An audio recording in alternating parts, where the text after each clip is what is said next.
berkabung ni ada kaitan dengan takbiriyah apa semua? Tak ada kaitan. Bergabung pada hari ini bendera separuh tiang. Bergabung hari ini hiburan ditangguhkan. Bergabung hari ini radio-radio, TV-TV memperbanyakkan baca ayat Quran dan juga doa-doa. Tiada hiburan. Kalau macam tu apa dia bergabung? Cuma kita tengok isi pentingnya tu. Kalau macam tu bukan setakat hari ini je, kita nak pakai hari lain juga macam tu. Sebab apa? Ya, semua pakai apa? Pakai berdoa, semua pakai hiburan bertangguh. Pakai sangat lah. Kalau tak ada langsung, bukan setakat tu, tak ada langsung lagi pakai kan? Terutama hiburan-hiburan yang melalaikan. Bukan nak tolak hiburan secara total, tak, hiburan kena ada juga. Tetapi yang dimaksudkan hiburan itu adalah hiburan yang melalaikan, hiburan yang merosakkan, itu maksudnya. Maka dengan sebab itu kadang-kadang kita ni bincang satu betul, ini sunnah Nabi, itu tak sunnah Nabi dan sebagainya. Kita tengok poin apa, poin apa yang nak dibuat. Oh, bertafakur boleh ke tak boleh, dibincang juga. Tuan-tuan, tafakur ini, tengoklah kita tafakur macam mana. Kalau kita tafakur baca mantra, tak boleh, haram. Tapi makna kalau bertafakur ni, orang tanya saya, ustaz, bertafakur adalah Islam? Tak ada. Tapi tafakur dalam Islam ni nak merenung, nak muhasabah. Itu yang kata tafakur. Tafakur, ya tafakur, tafakur, bertafakur itu memang ada. Macam apa yang disebut oleh Ibnu Athaillah As-Sakandari dalam kitabnya Hikam. Dalam kitab Hikam oleh Ibnu Athaillah As-Sakandari, dia kata apa? Dia kata ma nafa'al qalba syai'un misla uzlatin yadkhulu biha midana fikrah. Tidaklah sesuatu yang lebih memberi manfaat kepada hati. Tidaklah sesuatu ma nafa'al qalba syai'un misla uzlatin. Tidak adalah sesuatu yang lebih memberi manfaat kepada hati, melainkan apabila seseorang itu beruzlah, yadkhulu biha midana fikrah. Ketika mana dia beruzlah itu, dia bertafakur. Itu apa makna dia? Ibnu Athaillah As-Sakandari dalam kitab Hikam ni, dia bagi satu hikmah yang sangat menarik untuk kita bahaskan, untuk kita bincang, untuk kita renung. Iaitu Ibn Athaillah dia kata ma nafa'al qalba syai'un, tidak ada sesuatu yang lebih manfaat kepada hati. Sebab ni nak cara nak ubah hati ni. Sebab hati ni benda yang sangat penting dalam kehidupan kita. Bahkan hati ni dia penentu kepada seluruh tindakan kita, seluruh amalan kita. Dia bermula dengan hati. Sebab itu Nabi sebut dalam hadis yang sahih, innamal a'malu binniyat. Setiap amalan itu berasaskan kepada niat. Niat itu tempat dari mana? Di hati. Kekuatan hati itu perlu kita bina.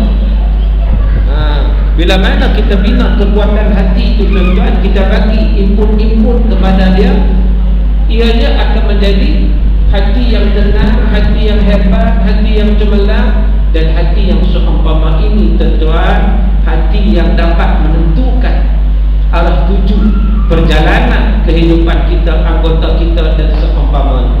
Jadi macam mana kita nak polish hati kita, nak bagi baik hati kita, nak bagi manfaat hati kita? Ini yang disebut oleh Ibnu Athaillah. Tidak ada sesuatu yang lebih baik kepada hati, melainkan apabila sesuatu itu dia kena apa? Dia kena beruzlah. Misla uzlatin, seperti uzlah. Apa itu uzlah? Uzlah ni maknanya bersendirian. Macam mana nak bersendiri ni? Sebab kalau dulu ulama-ulama tasawuf disebut uzlah ni, kadang-kadang orang faham uzlah dalam konteks yang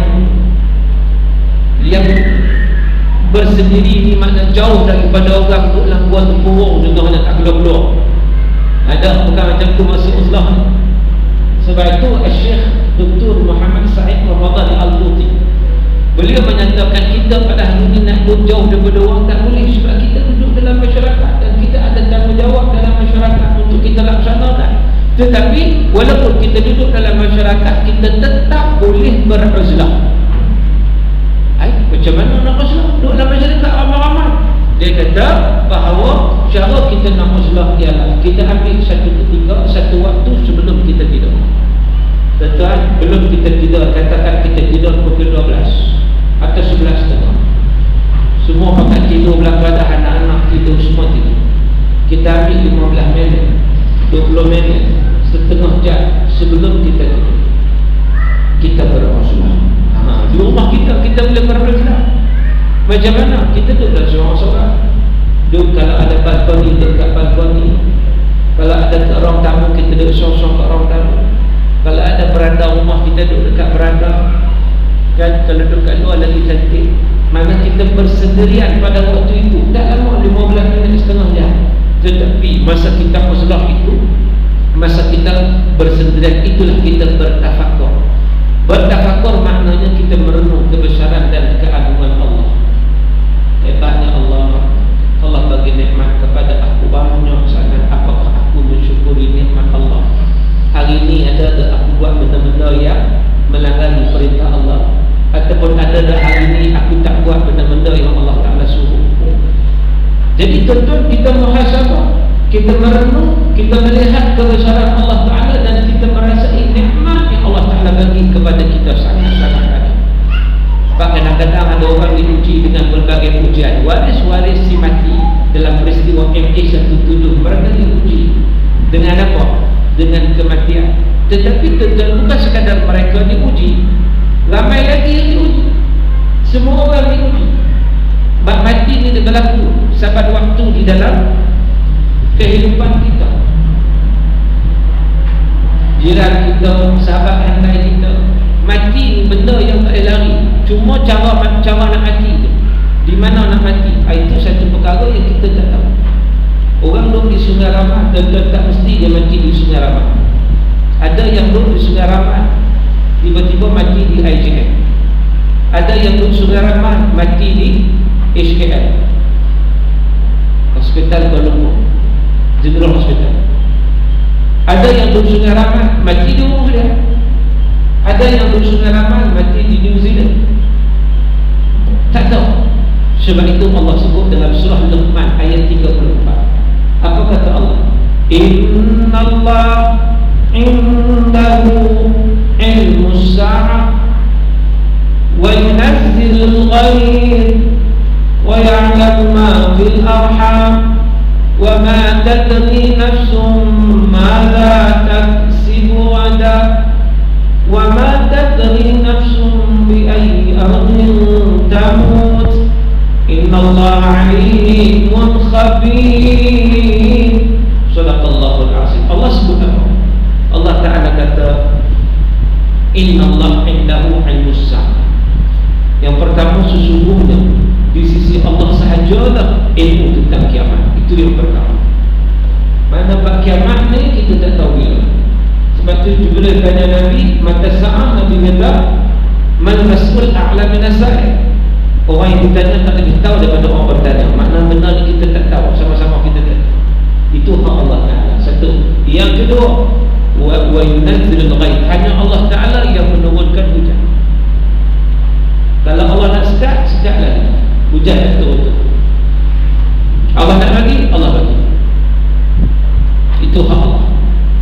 Wa ya'lamu ma fil arham. Allah Ta'ala mengetahui apa yang berada dalam janin, dalam arham, rahim ibu, daripada jantinanya, daripada kehidupannya, daripada prosesnya, Allah Ta'ala tahu kan. Sebab itu kalau kita tengok dalam Quran, Allah cerita tentang bagaimana proses pembentukan manusia itu daripada sperma lagi. Allah cerita dalam Quran daripada awal lagi pembentukan sampai jadi daging, tulang, makhluk, lembaga, wujud roh. Sebab itu Profesor Embryologi bila dia tengok Quran, dia terkejut dan dia mengucap dua kalimah syahadah. Sebab apa? Sebab dia kata ilmu tentang janin, ilmu tentang embryologi hanya abad ni baru tahu. Tiba-tiba Quran turun dah 1400 tahun dulu. Maknanya ini bukan daripada manusia. Sebab manusia tak akan tahu. Dia kata mustahil. Dia profesor yang mahir, yang mahir, yang pakar dalam embriologi. Mustahil 1000 tahun dulu orang tahu benda ni. Bahkan mustahil 500 tahun dulu orang tahu. Mustahil 200 tahun dulu orang tahu. Mustahil. Tiba-tiba Quran 1400 tahun dulu dah beritahu tentang proses pembentukan janin. Akhirnya tuan-tuan dia surrender. Dia mengucap dua kalimah syahadah. Sebab apa? Sebab dia yakin, oh kalau macam tu ini Al-Quran ini bukan datang daripada Muhammad, bukan datang daripada manusia, tetapi datang daripada Allah Subhanahu wa taala. Nampak tuan-tuan? Allah Taala mengetahui wa ya'lamu ma fi wa ma tadri nafsun madza taksibu ghadan. Manusia dia tak tahu besok dia nak buat apa, kata Allah. Tuan-tuan, besok nak buat apa? Besok kita buat apa? Tahu tak? Aku tahu dah kata aku besok plan nak keluar Nuri. Itu kamu plan. Boleh pasti tak besok keluar makan Nuri? Belum tentu. Pukul 3 esok kamu buat apa? Pukul 3 Pukul 3 nak pergi Kuala Lumpur dah. Pukul 3 esok pergi Kuala Lumpur. Sure kan pukul 3 esok pergi Kuala Lumpur? Allahuakbar. Kadang start datang nak pergi, tiba-tiba kawan datang, tak jadi pergi. Contohnya. Jadi kita tak tahu apa yang kita mau esok. Wa ma tadri nafsun bi ayyi ardin tamut. Dan setiap orang dia tak tahu di mana dia nak mati. Tuan-tuan, ini Allah sebut dalam Quran. Wa ma tadri nafsun bi ayyi ardin tamut. Manusia tak tahu dia nak mati di mana. 268 penumpang MH17, apakah mereka tahu mereka nak mati di Ukraine? Apakah mereka tahu? Mereka tak tahu. Apakah ahli keluarga mereka tahu? Ahli keluarga mereka tak tahu. Adakah kita tahu mereka nak mati di Ukraine? Tak tahu. Maknanya lemahnya manusia. Nak cerita manusia lemah nak mati di mana boleh tahu.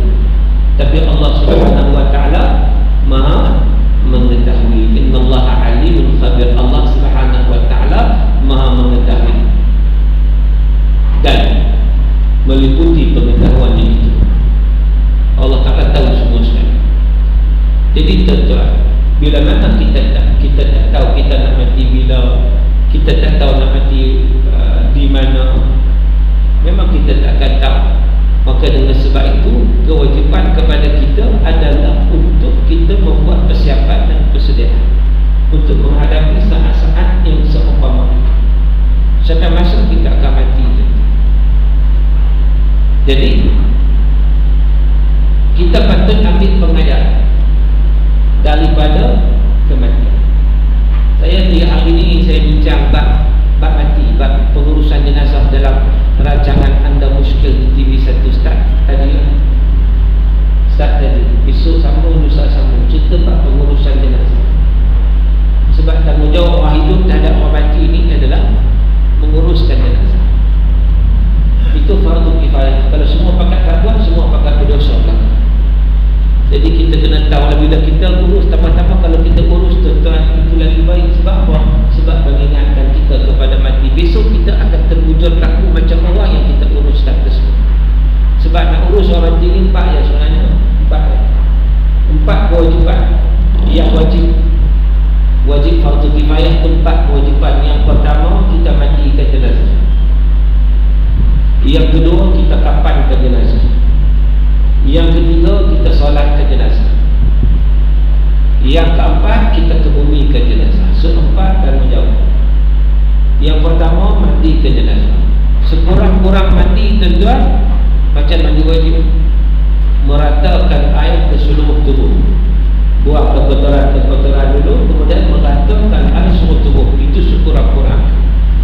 Tapi kita nak cantik lagi, kita campur dengan air bidara, air kapur barus, cantik lagi. Kemudian kita basuh sikit-sikit kan, mula anggota kanan dan kiri, depan belakang mana, kita tertib.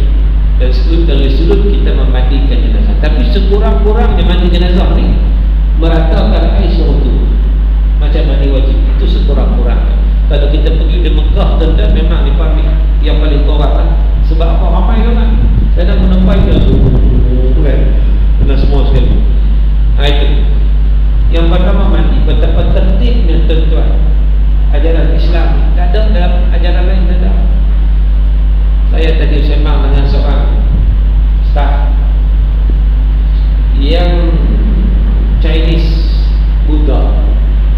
Kebetulan dia beritahu baru ni, dia kata raya puasa baru ni dia punya nenek meninggal dunia. Saya kata macam mana keadaannya, kamu balik, kau semua balik tengok. Dia kata baliklah, tapi dia kata susah sungguh. Dia kata kami, dia kata nak mati susah. Saya kata pasal kau susah, tak ada duit tak boleh mati. Sebab belanja nenek dia ni termasuk golongan miskin. Miskin pun dia kata nak mati kena siapkan RM50,000. Tanah tu beli. Kita wakaf tanah kubur tu apa? Dia orang beli. Tanah tu beli. Kerana lagi Tok Sami pun ambil belas-belas ribu pula. Tukang nama mentera benda apa kan. Nak sembahyang dia kata dia sembahyang awak. Tok Sami dia sembahyang 12,000 kena bayar. Lepas tu kita kalau sembahyang jenazah ni pasal dia ikut mangai macam tu lah. Nak sembahyang ni dia ikhlas kita lah. Tak payah pula dua apa. Macam di utara ni dia kata apa, berapa nak buat turun berapa, nak buat turun berapa, nak buat turun berapa tu berapa ribu kamu siapkan. 5,000. Okey, kita bagi untuk orang sembahyang untuk 5,000. Dia ada package dia 10,000. Okey, orang sembahyang tak bagi 10,000. Nak bagi dia tak mau lagi tu tuan-tuan. Itu semua yang bukan berasal daripada Islam. Anak sembahyang silap, tak mau pula. Sebab apa? Sebab itu keikhlasan kita, doa kita ikhlas kepada orang tersebut. Ada orang cari makan dengan sembahyang jenazah. Tiba-tiba hari itu tak ada jenazah. Siapa nak mati pula hari tu? Aku nak sembahyang ni. Pasal apa? Pasal dapat duit. Sebab itu tuan-tuan, yang dia orang ni nak mati ke, sekurang-kurangnya RM50,000 itu level biasa. Sebab itu dia kata, Ustaz dia kata, sebab tu ada di antara kami yang diraka. Sebab bakar murah sikit. Bakar murah sikit, tak perlu tanah. So saya berapa saya kata bakar? Bakar dalam 10 hingga 15,000. Dia bakar tak murah, paling murah 10 hingga 15,000. Tu pula dia kata Abu tu, kalau nak pergi letak dekat kuil ada satu bekas Tok Sami tu, tu pernah beli. Kalau letak situ lah RM10,000 lah tu nak beli tu. Kau nak beli kau tak beli, tak balas beli tak mahu kan. Tapi kau nak beli tak situ RM10,000 lah. Itu dia lah. Maknanya teruk dia nak mati. Lepas tu kata kalau tak ada duit tak boleh mati. Itu keadaan. Tentu adalah rahmat Allah Ta'ala sekalian. Sebab itu Islam tak mau macam ni. Dalam Islam ni very simple. Orang hidup dia bertanggungjawab nak menguruskan orang mati. Besok dia mati pula, orang lain pula akan uruskan jenazah dia pula. Urus macam mana? Dia bertemu mandi. Yang kedua kapal. Kapal ni sekurang-kurangnya satu helai pakaian. Itu sekurang-kurangnya. Sunat warna putih. Kalau tak ada putih warna apa orang buat. Sunat putih lah, Nabi sebut sunat. Ya, al-musul bayak. Pakailah pakaian putih. Dan dikapankan jenazah dengan pakaian putih. Wakaf hidup biha mautakum. Kapankanlah jenazah kamu dengan pakaian putih. Itu bukan satu bentuk yang wajib tak Nabi galakkan untuk kita mengkapankan dengan pakaian putih. Macam orang pergi ihram lah, pakai ihram ni pakaian putih sunat. Tapi kalau tak ada pakaian putih, dia ada merah je, merah lah. Cuma orang nampak apa dia suruh pelik dia orang kan. Tapi maknanya sunat pakaian putih. Baik. Jadi dikapankan untuk menutup seluruh tubuh. Kita ikut khusus jenazah, tengoklah macam mana kapan. Tapi sekurang-kurang kapan, kain selai itu sekurang-kurang boleh menutup seluruh tubuh dia. Itu sekurang-kurang. Tapi yang abdul bagi laki-laki 3 helai, bagi perempuan 5 helai. Tutup jenazah. Yang ketiga, tanggungjawab kita adalah tunaikan solat. Tadi tuan, Ada orang menunaikan salat jenazah secara baik. Apa makna salat jenazah secara baik? Salat jenazah secara baik maknanya jenazah tidak ada di depan kita. Tapi syarat salat jenazah secara baik itu, jenazah itu mesti sudah dimandikan dan dikafankan. Walau belum dikebumikan, kita boleh salat jenazah secara baik. Walau belum dikebumikan lagi, tapi sudah dimandikan, pak dia bersih, maka kita boleh salat jenazah secara baik. Apa dalilnya? Sebenarnya ada dalil. Dalilnya daripada Nabi SAW satu ketika apabila Nabi menerima berita kematian Raja Najasyi. Raja Najasyi, kita tahu Raja Najasyi ini yang memberi perlindungan kepada orang Islam ketika mana mereka berhijrah ke Habsyah. Angkatan yang pertama kan, sebab hijrah ada dua, satu hijrah ke Habsyah, satu lagi hijrah ke Madinah. Sedua. Pada awal Nabi suruh sahabat hijrah ke Habsyah, pergi ke Habsyah. Raja dia Raja Najasyi. Dan Raja Najasyi ini tuan-tuan, dia sangat prihatin. Dia waktu itu Kristian, dan dia menerima orang Islam dengan sebaik mungkin. Walaupun waktu itu orang Quraisy hantar dua orang, antaranya Amr bin Al-As. Amr bin Al-As waktu itu belum Islam. Dia jadi delegasi daripada golongan Quraisy, bawa hadiah macam-macam ni, bawa hadiah pergi kepada Najasyi, bagi hadiah kat Najasyi. Najasyi pun heran, banyak hadiah bagi ni. Rupanya bagi hadiah tu ada makna. Itulah irama dia sebagai rasuah. Sebab tu rasuah ni bukan hari ni ada ni, sudah zaman dulu lagi. Apa tujuan dia bagi rasuah? Supaya Najasyi menghalau orang Islam yang mendapatkan perlindungan Najasyi di Habsyah. Itu tujuan. Tetapi Raja Najasyi ini orang cerdik, dia tak akan memutar diri. Dia bukan makan rasuah tuan-tuan. Dia tak boleh itu hadiah bagi mana-mana pun dia tak boleh. Tetapi dia nak tengok keadilan. Boleh tak dia nak halau begitu? Apakah wajar dia melakukan sedemikian?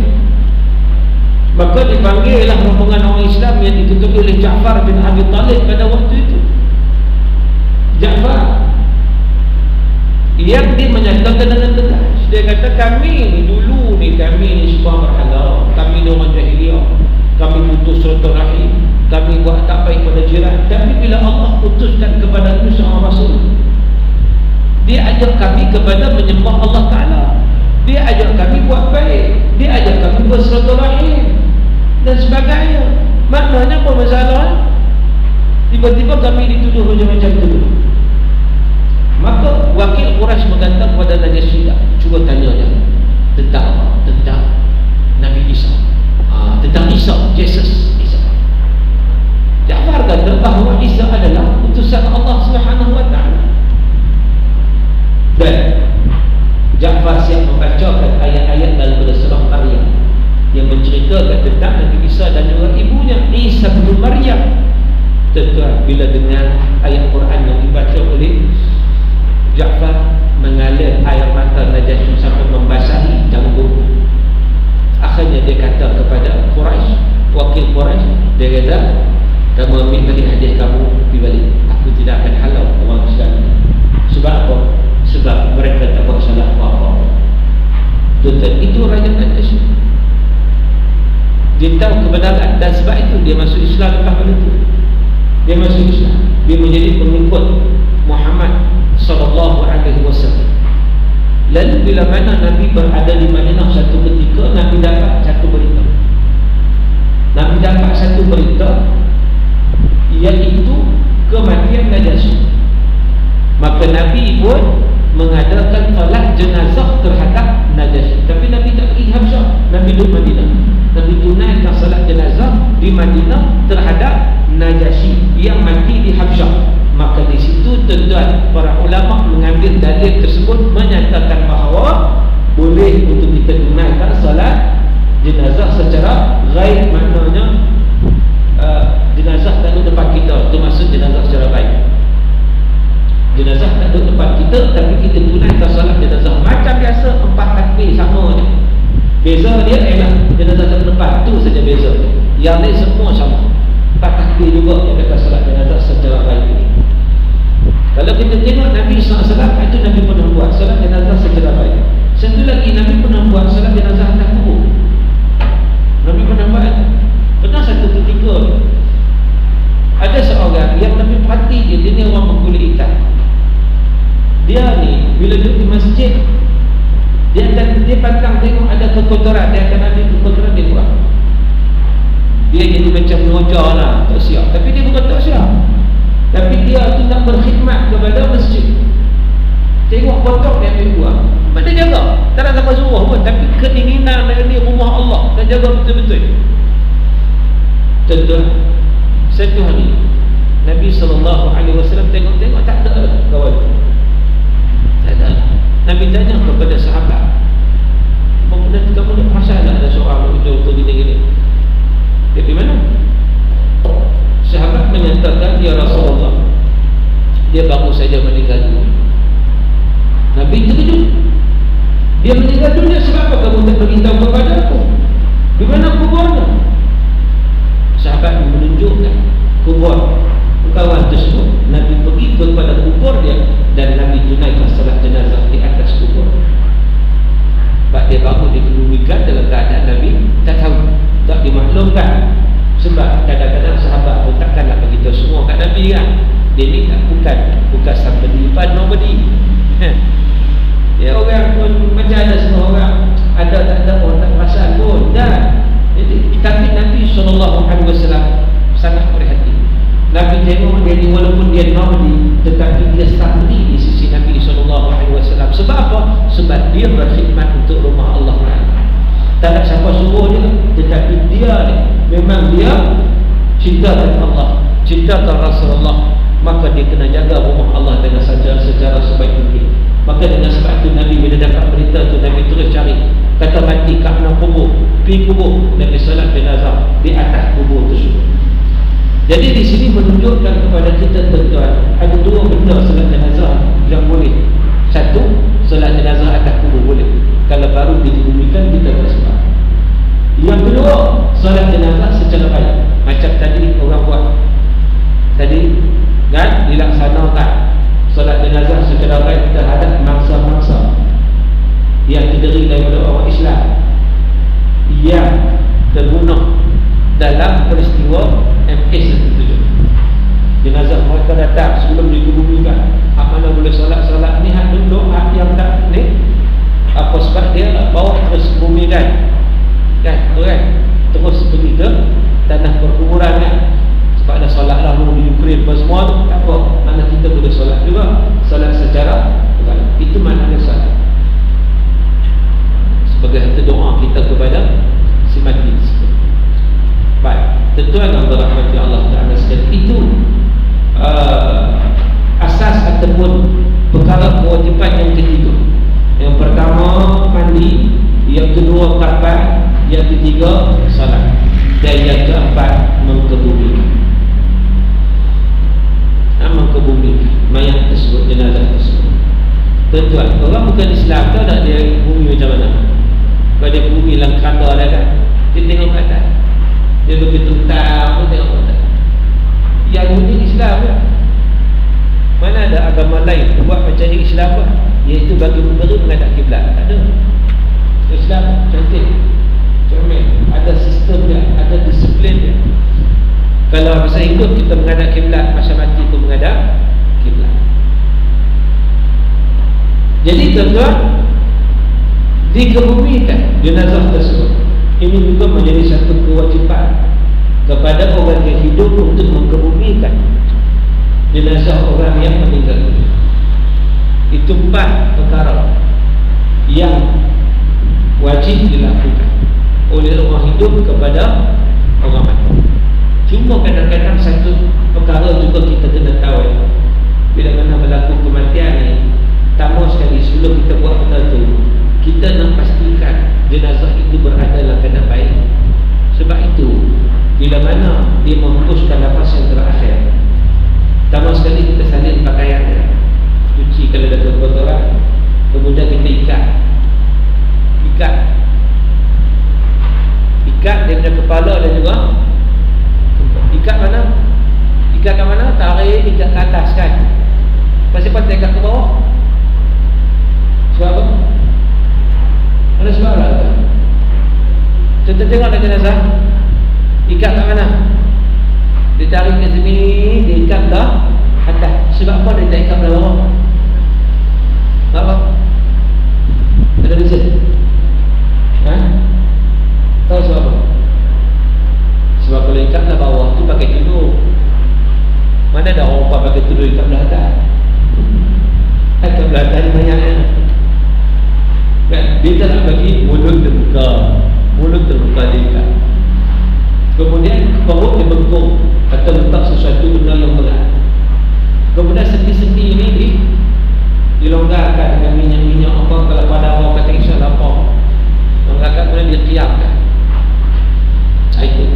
Itu antara adat-adat yang perlu kita buat. Kemudian kita letak dia bagi dia menghadap kiblat. Itu yang kita kena. Lepas pada itu report lah. Nak kena report polis. Itu undang-undang sebab nak dapat permit untuk tanah. Kita tak boleh lepas. Lepas tu dia kena makan masalahnya, pergi buat report, beritahu ke imam, beritahu lah khairat kematian apa semua, ahli-ahlinya, supaya masa tu nak cari bahan-bahan untuk penyelenggaraannya. Jadi tuan-tuan dan rahmatullah, lepas pada tu kita nak buat apa? Kita sebagai orang hidup kepada semati ini, kita nak kena memperbanyakkan doa. Dan juga kita boleh hadiah bacaan Al-Quran, bacaan Fatihah dihadiahkan kepada semati. Apa-apa yang Quran termasuk Fatihah. Sebab hari ni saya tengok ada dalam YouTube, dia kata satu lah ni sekarang ilmu orang ambil dalam YouTube lah tu. Ada dalam YouTube dia kata bahawa salah hari ni orang hari ni bila dengar mati Al-Fatihah, bila dengar mati Al-Fatihah, ini semua tak betul lah. Tidak ada Al-Fatihah, tak ada. Mati je inna lillahi wa inna ilaihi raji'un. Itu yang sepatutnya. Tidak ada Al-Fatihah, Al-Fatihah tidak ada. Sebenarnya saya nak beritahu sebenarnya betul. Memang bila mana kita mendengar satu musibah termasuk kematian, kita kena sebut inna lillahi wa inna ilaihi raji'un. Berdasarkan firman Allah Ta'ala, alladzina idza asabatuhum musibatun qalu inna lillahi wa inna ilaihi raji'un. Iaitu mereka yang apabila ditimpa musibah, mereka akan berkata inna lillahi wa inna ilaihi raji'un. Kami daripada Allah, kami akan kembali kepada Allah. Baik, itu tak khilafkan. Sebab Quran sebut bila dengar ada kematian inna lillahi wa inna ilaihi raji'un. Itu tak khilaf. Cuma yang lepas pada tu kita dah sebut Al-Fatihah. Mari kita sedekah Al-Fatihah. Ini boleh kita. Dalam YouTube tu dia kata tak boleh. Sebenarnya tuan-tuan, membaca ayat Al-Quran untuk dihadiahkan kepada si mati, ianya termasuk dalam perkara khilaf. Sebab tu kita tak boleh kata tak boleh, sebab benda itu termasuk dalam perkara khilaf. Ada dua pandangan. Satu menyatakan bahawa bacaan Al-Quran pahalanya tidak sampai kepada si mati. Masa sia-sia lah baca-baca Al-Fatihah, tak ada apa sebab tak sampai kepada si mati. Baca apa? Sekadar inna lillahi wa inna ilaihi raji'un sudah. Tak perlu baca lagi. Ini pandangan yang pertama. Pandangan yang kedua tuntut pandangan jumhur ulama. Majoriti ulama menyatakan bacaan Al-Quran sampai kepada si mati. Maknanya bila kita baca ayat Al-Quran, kita niat, kita hadiahkan kepada si mati, maka insyaAllah bila kita buat itu dengan keikhlasan, walaupun sekadar kita baca Fatihah saja, Fatihah juga merupakan ayat Quran, kita baca, kita niat pada si mati, maka insyaAllah dia akan sampai mengikut jumhur ataupun majoriti para ulama. Boleh demikian tuan-tuan? Boleh. Jumhur kata begitu. Sudah dua kita boleh. Bila dengar saja kematian, first kali kita sebut inna lillahi wa inna ilaihi raji'un. Al-Fatihah. Kita sebut kan, marilah sama-sama kita baca Fatihah. Baca-baca kita niat hadiah kepada si mati. Bacaan Al-Quran yang dibaca dengan penuh keikhlasan, insya-Allah akan sampai pahalanya kepada si mati. Jadi itu merupakan perkara khilafiyah. Jadi tak perlulah kita kadang-kadang bertegar orang hanya nak menyelesaikan isu yang melibatkan khilafiyah. Sedangkan bila sebut ia benar khilafiyah,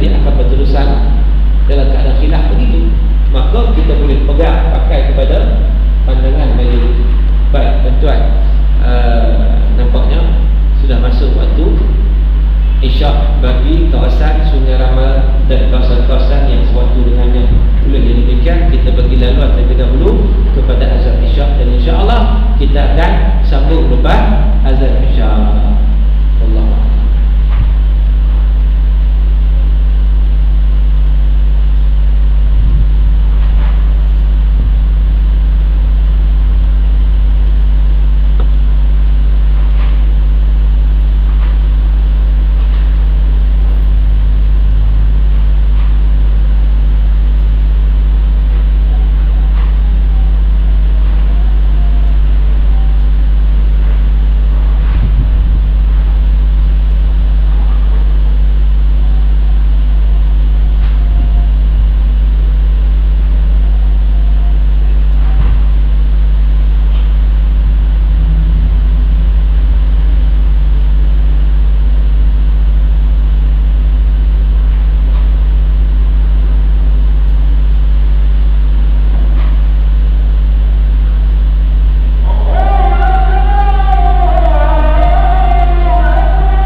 musim orang raya lagi ni, syawal tak habis lagi ni. Ujung-ujung ni banyak lagi open house dan sebagainya. Jadi saya tak nak panjang, saya nak buka terus kepada persoalan. Siapa-siapa yang mempunyai sebarang persoalan, kita buka apa-apa juga, sama ada yang berkaitan dengan tajuk ke atau di luar tajuk ke, selagi mana ada nak dibincangkan, saya buka kepada tuan-tuan untuk perbincangan. Mudah-mudahan perbincangan kita itu dapat manfaat. Dipersilakan siapa-siapa nak tanya. Ada soalan?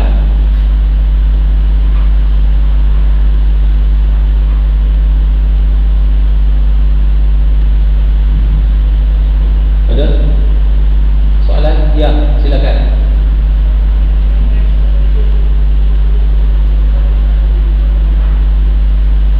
Baik, MH370 persoalannya, sebab apa tidak boleh buat sebagai jenazah secara baik? Sebab kita tak tahu dia betul jenazah ke tak lagi. Sebab missing, hilang.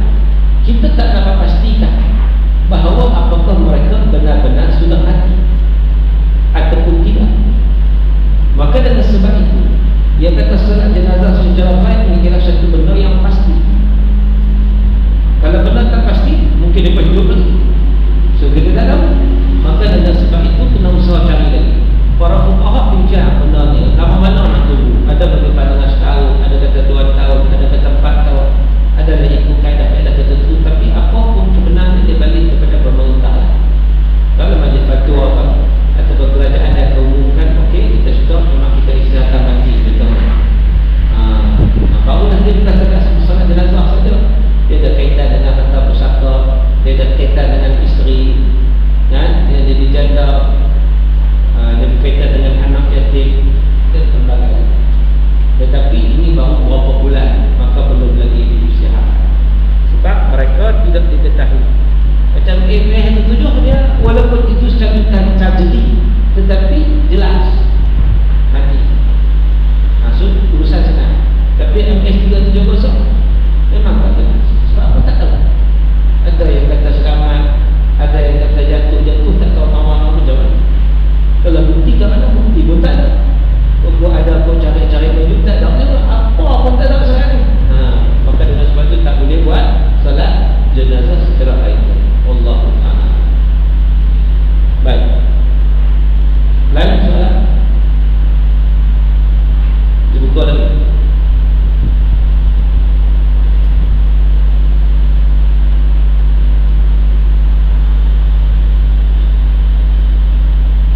Ya.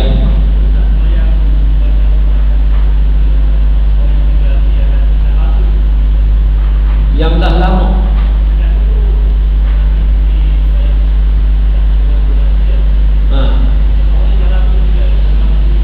Yang lama, para ulama sebut nak solat jenazah baik tu pun sebulan ya. Lebih sebulan ni doa cukup memadai dengan doa. Tak perlu solat lagi dah. Lepas pada tu kan, cukup dengan berdoa. Nanti tak panjang saya. Bukan 10 tahun di mayang jenazah mungkin. Tak ada doa ni, doa. Angkat tangan doa kepada Allah Subhanahu wa taala. Wallahu a'lam. Lain soalan?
dosa besar.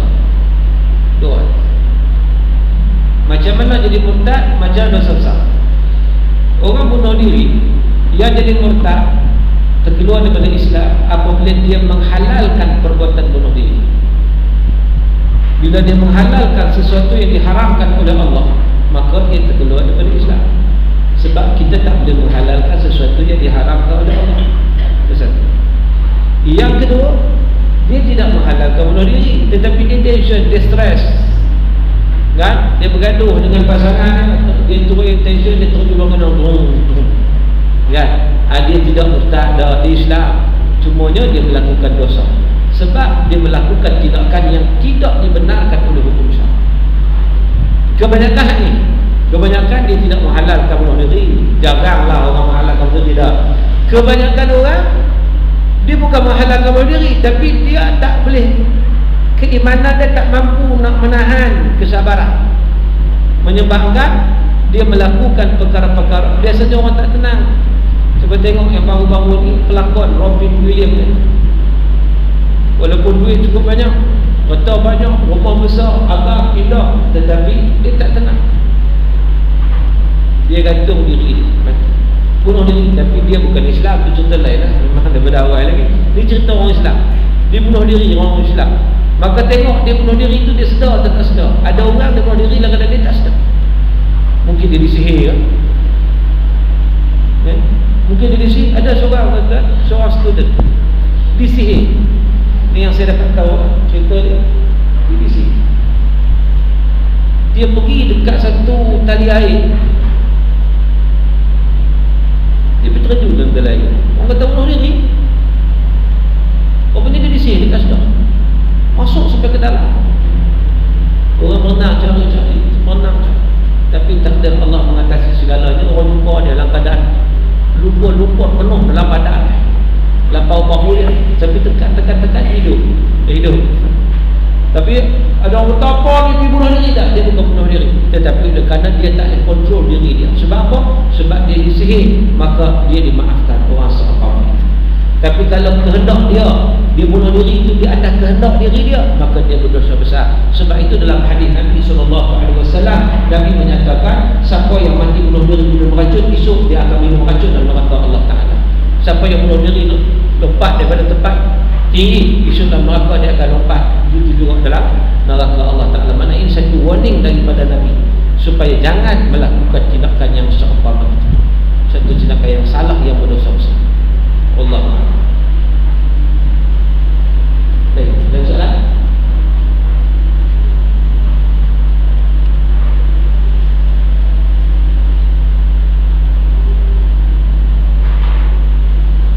Ada? Tak ada? Okey, kalau tak ada kita berhenti sekadar itu. Mudah-mudahan insya-Allah sikit sebanyak yang kita bincang diberkati dan dirahmati oleh Allah. Apa yang baik datang daripada Allah. Salah silap saya bermaaf. Sekian aqulu qawli hadza wa astaghfirullahal azim li wa lakum. Wabillahi taufiq wal hidayah. Assalamualaikum warahmatullahi wabarakatuh. A'udzubillahi minasyaitonir rajim. Bismillahirrahmanirrahim.